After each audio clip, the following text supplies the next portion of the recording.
الحمد لله جعل بالإيمان كاملا وأفعل بالشرع الدين. نحمده سبحانه وتعالى وأشكر على الجميل كاملين. أشهد أن لا إله إلا الله وحده لا شريك له شهادة تنجي إلا أدنيرا.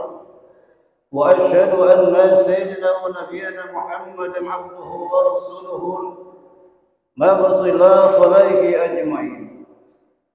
اللهم صل وسلم على سيدنا محمد وعلى آله وأصحابه صلاة والسلام دائما متلازمين إلى يوم الدين.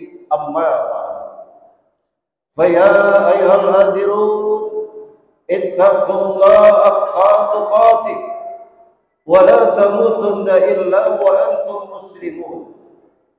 فقال الله تعالى في القرآن الكريم: أعوذ بالله السميع العليم من الشيطان الرجيم، وساروا إلى مغفرة من ربكم وجنات أرضها السماوات والأرض أعدت للمتقين. فقال رسول الله صلى الله عليه وآله وصحبه وسلم: اتق الله ثم كنت وأتبع سيئة الحسنة تمحوها وخالق الناس بخلق حسن. صدق الله العظيم وصدق رسول الله صلى الله عليه وآله وصحبه وسلم. Ma'asyiral kaum muslimin, jemaah sidang Jumat yang saya hormati, marilah dengan tiada henti-hentinya kita panjatkan puja dan puji syukur atas kehadirat Allah Subhanahu wa taala yang telah melimpahkan rahmat-Nya, taufik dan hidayah. Sampai saat ini kita masih diberikan nikmat oleh Allah, baik nikmat iman, nikmat Islam, nikmat tauhid, nikmat kesempatan. Bahkan yang tidak kalah pentingnya nikmat berupa karunia umur, sehingga pada saat ini kita dihadirkan dan dipertemukan oleh Allah Subhanahu wa taala guna menunaikan kewajiban kita selaku muslim, yaitu salat Jumat di masjid yang kita cintai ini, yang kita banggakan dan juga yang dimuliakan oleh Allah Subhanahu wa taala. Oleh karenanya khotib berwasiat terkhusus kepada pribadi dan juga kepada semua jemaah yang hadir pada umumnya, marilah kita bertakwa kepada Allah dengan sebenar-benarnya takwa. Bertakwa dalam arti yang sesungguhnya, bertakwa dengan penuh keimanan kita untuk melaksanakan segala perintah-perintah Allah dan sekaligus menjauhkan dari dosa dan kesalahan kita dengan meninggalkan secara mutlak yang dilarang oleh Allah Subhanahu wa taala. Salawat seiring salam sebagai tercurah kepada junjungan kita Nabi besar Muhammad sallallahu alaihi wasallam beserta para keluarga dan para sahabat-sahabatnya, para pengikut-pengikutnya, yang mudah-mudahan sampai terlimpah kepada kita sampai di zaman. Amin ya rabbal alamin. Ma'asyiral kaum muslimin, jemaah sidang Jumat yang berbahagia, pada pertemuan kali ini judul khutbah yang saya sampaikan adalah tentang takwa. Kita sangat bersyukur kepada Allah Subhanahu wa taala. Kita diberikan kesehatan, diberikan kesempatan, diberikan karunia umur, kita pergunakan untuk mendekatkan diri kepada Allah Subhanahu wa taala. Banyak orang yang sehat padanya, banyak orang yang bisa beraktivitas bekerja di sana, tapi belum tentu diberikan kekuatan ibadah. Tidak ada nilai tauhid dari Allah Subhanahu wa taala. Lalu bagaimana cara kita menjaga iman dan takwa kita? Tadi Qori sudah membacakan dalam surat Al-Anfal ayat 2. Innamal mu'minuna allazina idza dzukirallah wajilat qulubuhum wa idza tuliyat 'alaihim ayatun zaddathum imanan wa 'ala rabbihim yatawakkalun. Apa kata Allah Subhanahu wa taala? Sesungguhnya orang-orang beriman itu ketika mendengar ayat-ayat Allah bergetar hatinya, Ketika dibacakan kepadanya semakin bertambah imannya kepada Allah dan semakin bertawakal kepada Allah Subhanahu wa taala. Jadi kalau kita ingin dimantapkan iman kita, dikuatkan istiqomah kita, dijadikan takwa kita dengan cenderung konsisten ibadah kita kepada Allah Subhanahu wa taala, rajin-rajin baca Quran, Bapak. Itu yang memberikan kekuatan lahir batin kita. Meskipun bulan puasa sudah kita tinggalkan, seakan masih berbekas dalam sanubari kita yang sudah terbiasa sering khatam Quran, teruskan baca Qurannya. Yang biasa mendirikan qiyamul lail, dirikan qiyamul lail setiap saat. Ini konsisten kita. Jadi orang yang bertakwa itu selalu diperintahkan untuk beristighfar oleh Allah Subhanahu wa taala. Wasari'u ila maghfiratin min rabbikum wa jannatin arduhas samawati wal ardh uiddat lil muttaqin. Dan segeralah kamu memenuhi panggilan Allah Subhanahu wa taala untuk mendapatkan surga yang seluas langit dan bumi yang disediakan bagi orang-orang yang bertakwa kepada Allah Subhanahu wa taala.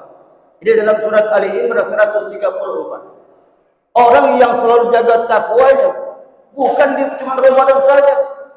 Dari bulan Syawal ini sampai 11 bulan ke depan, apa kata Rasulullah?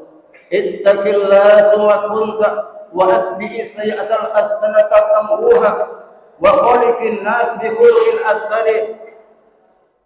Bertakwalah kamu, kata Rasulullah, dimanapun kamu berada, iringi perbuatan burukmu dengan kebaikan yang insya Allah akan dapat menghapuskan keburukan itu, dan pergauli orang-orang sekitar kamu dengan budi-budi yang baik.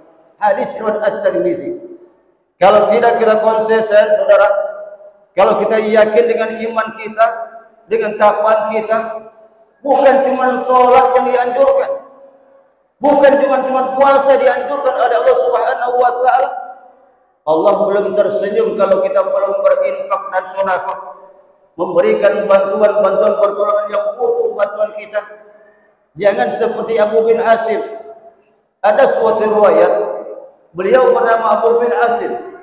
Beliau ini sangat rajin, konsisten mendirikan sholat tahajud setiap malam. Di suatu malam, beliau ingin melaksanakan kewajibannya setiap saat. Di belakang rumahnya ada sosok makhluk yang sangat besar. Beliau pun terkejut dan shock melihat makhluk tersebut.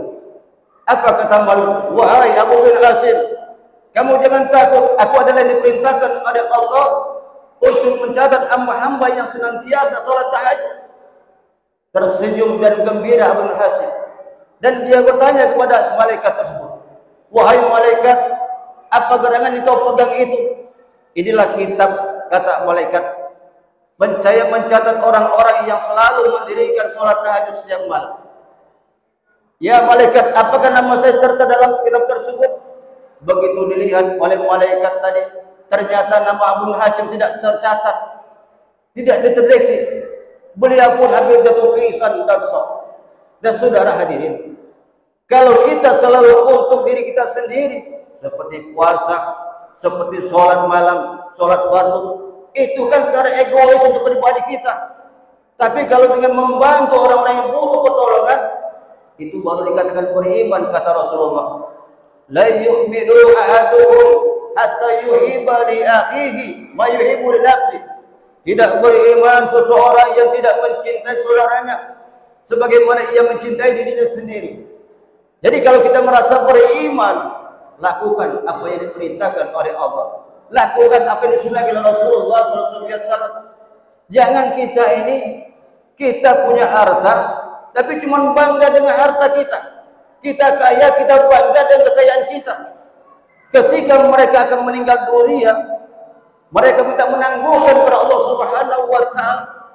Di dalam Al-Qur'an kata Allah, wa anfiqu mimma razaqnakum min qabli an ya'tiyadakumul maut wa yaqula rabbi laula akhartani ila ajalin qarib fa saddaqa wa kum minas shalihin. Allah Subhanahu wa taala berfirman, infakkan harta yang diberikan kepada kamu sebelum kematian datang kepada salah seorang di antara kalian, wa yaqula rabbi laula akhartani, ya Allah, tunda kematianku ini ya Allah sekali ini saja ya Allah, jangan sampai dosa dicabut hari ini ya Allah, fasaddaqu wa kun minas solihin, agar aku menjadi orang yang dermawan ya Allah, menjadi orang yang memberikan bantuan pada orang yang butuh pertolongan tersebut ya Allah, menjadi orang yang taat, orang yang saleh, orang yang senantiasa takarban Kau ya Allah.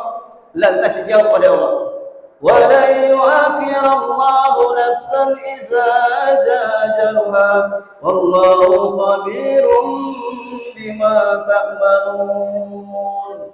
Apabila ajal sudah datang kata Allah, tidak bisa dimajukan dan diurungkan pada saat pun, dan Allah tahu apa yang kita perbuat. Ini dalam surat Al-Munafiqun ayat 10 dan 11. Ma'asyiral kaum muslimin, Jumat dan Jumat rahimahullah. Inilah pentingnya kita menjaga konsisten takwa kita. Karena kita tidak tahu ending kita kapan, akhir kita kapan pada Allah Subhanahu wa taala. Kalau tidak ada persiapan, kalau tidak ada bekal, maka qaddamat liqat kata Allah, bekali hidup kamu dengan untuk akhirat. Bagaimana kita akan di dalam barzakh, bagaimana di padang mahsyar, bagaimana kita di mizan, semua akan diminta pertanggungjawab pada Allah Subhanahu wa taala. Jadi, kalau kita diberikan keselamatan, diberikan kesempatan, diberikan kesehatan, hendaklah kita senantiasa apabila ada majelis-majelis pengajian, majelis-majelis zikir, majelis tahlil, di situ akan menambah iman dan takwa kita. Adu sukesi untuk menakimkan kita kepada Allah Subhanahu wa taala. Dan mudah-mudahan saudara, kalau kita senantiasa di dalam majelis-majelis yang diberikan oleh Allah kemuliaan, dirikanlah kemuliaan tersebut. Meskipun baca Quran sunnah hukumnya, tapi di sisi Allah sangat mulia. Derajat kita akan ditinggikan oleh Allah Subhanahu wa taala. Kita termasuk orang-orang yang beriman dan bertakwa kepada Allah Subhanahu wa taala. A'udzubillahi minasyaitonir rajim. Innahu may yattaqi wa yasbir fa innallaha yarjul muhsinin. Sesungguhnya dengan takwa dan sabar, sesungguhnya Allah tidak menyia-nyiakan pahala yang telah kalian perbuat. Barakallahu fil Qur'anil azim wa nafa'ni wa iyyakum bima fihi minal ayati wa dzikril hakim wa tawfiqu minas samiil alim. Aqulu qawli hadza fastaghfiruhu innahu huwal ghafurur rahim.